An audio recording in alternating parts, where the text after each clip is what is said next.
Kate Parkinson there reporting from Paris. Well, let's get to our panel right now. Joining me here in the studio is Philippe Le Corre. He is a visiting fellow at the Center on the United States and Europe at the Brookings Institution. With us from Paris, Leela Jacinto. She's an international news reporter with France 24. Also joining us from Miami is Remi Piet. He's the research associate with Florida International University. And with us from London is Josh Lowe, European politics reporter for Newsweek. Welcome to all of you. Leela, let me start with you in Paris. We look at this result and we see no big populist revolt. The extreme right was soundly defeated, if we look at the results. So will the political establishment in France, the political elites, if you like, be satisfied with what this election has turned out to be? You know, Anand, actually what happened is what I call the French political dance, the déjà vu. This happens time and again. You know, a Le Pen, whether it's the father or the daughter, looks pretty close to coming into office. And then, you know, the center-right and center-left rallies around and blocks a Le Pen from going forward. So the establishment is heaving a sigh of relief, of course, that Le Pen did not make it into the Élysée presidential palace and did not even make it to this 40% mark that everybody was talking about. Her score was less than 35%. So in that respect, yes, there's a sigh of relief, but this is completely uncharted waters here in France. So as your Paris correspondent says, the next few weeks are going to be extremely critical to watch how France's youngest president of the Fifth Republic is going to go about administering this country. Philip, this was an overwhelming win for Emmanuel Macron, but let's look at some of the numbers, because I don't think that result on Sunday tells us the full picture, the full story, does it? 35 million people voted, went to the polls. It was the lowest turnout in France since the 1969 election. That means that 11 million people did not vote. Then you add to that 3 million people who cast blank votes and another 3 million who spoiled their ballot papers. So would it be fair to say that Macron doesn't really have universal support in the country? Well, if you look at the figures, obviously, it doesn't have 51% of the overall population. But, I mean, I do not agree that Le Pen was close to winning the presidential office. I mean, first of all, there's a majority system, electoral system, that prevented her to do that. She came second in the first round. And you know, in the second round, she got only 34%.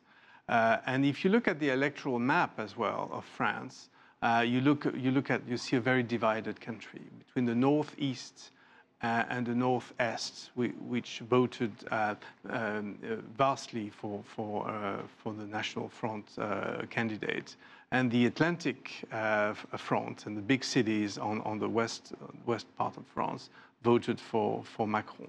And there's also another divide, which is, you know, between the working class people, who majority of blue collars actually voted for Le Pen, when the executives, the employees, and also there's an age gap. The retirees voted for Macron.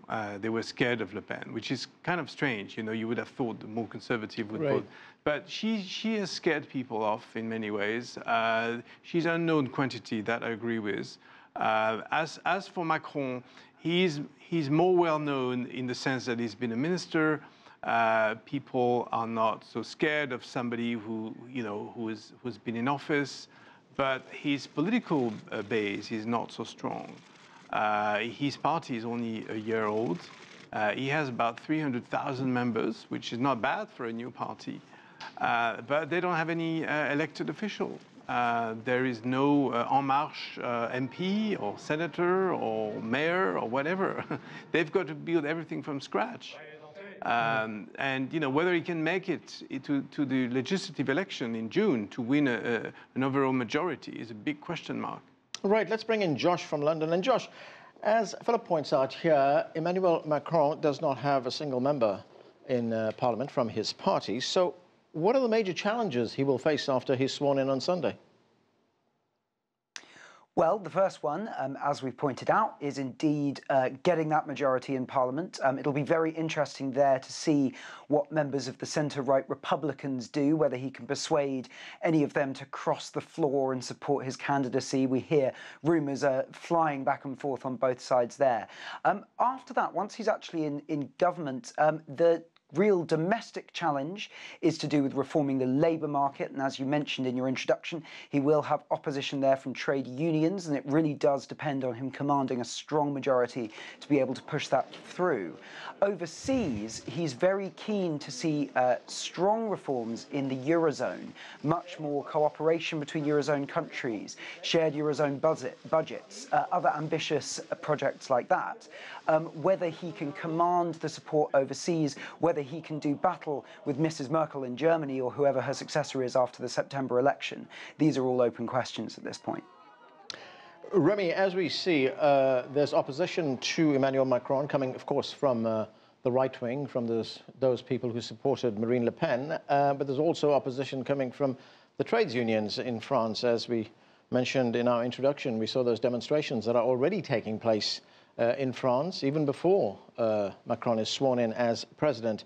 But at the end of the day, this was a firm rejection of the extreme right wing in France, wasn't it? Well, clearly the victory of Emmanuel Macron with 66% is a success for a relative newcomer that doesn't even have the back support of a political party. I mean, we have to see that indeed if he didn't gather 50% of the entire population, it's also because some of the candidates didn't call for a Republican front in front of Marine Le Pen as opposed to 2002. But having 66% in the second round is actually a clear victory.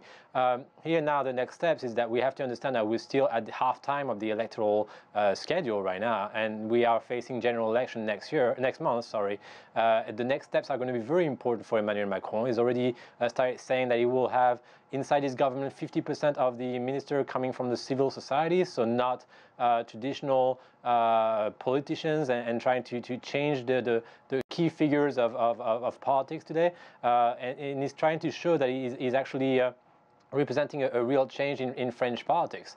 Now, also a reason why is having so many potential opponents, either from the trade unions, the workers' unions, in there from the right wing, is that he has not run on a specific populistic political platform. He was very clear on his intentions of reforming the job market, which is actually very unpopular among workers' union, and is also seen from the right wing as the heir of François Hollande. So obviously those two reasons makes it that they didn't receive a lot of electoral support as much as maybe some could have hoped. But it's actually very interesting to see what he will do in the next few months. His policies are very pro-European, very ambitious for France, and it also creates a real wave of support among the younger population that hope that the strength of France will be unleashed both economically and socially.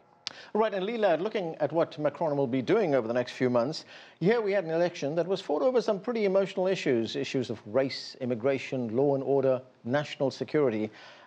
Is this new president going to be the guy who's going to be the one who unites France? Because as Philippe pointed out earlier on, we see some deep regional divisions in the country. Yes, we do. Well, you know, to get to the legislative elections, yes, this is going to be an amazing challenge for him. But don't forget that the main parties are probably in shambles right now. You know, the conservative, the center-right, Les Republican Party candidate did not make it through, and the Socialist Party is really trying to find itself. And Macron has really gained a momentum. I mean, we could not imagine that this man would be the next president. So I wouldn't discount what he could do at the legislative stage. In terms of bringing the country together, you know, his speech, his victory speech was almost Obama-esque. And he's definitely trying to talk the talk. On security, that has not been his strong point so far. But you know, this is a man who has thought through his platforms. So even with the trade unions, you know, we had demonstrations today.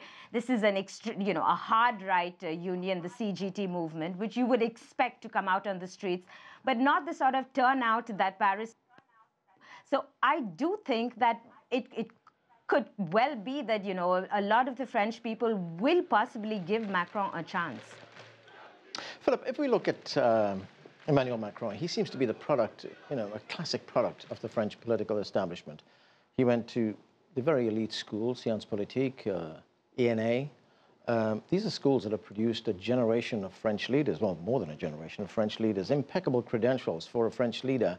Is he ever going to get the support of the working class in France? Well, I mean, France has tried all kinds of presidents for the past 40 years. Gaullist presidents, socialist presidents, some charismatic, some less charismatic, obviously.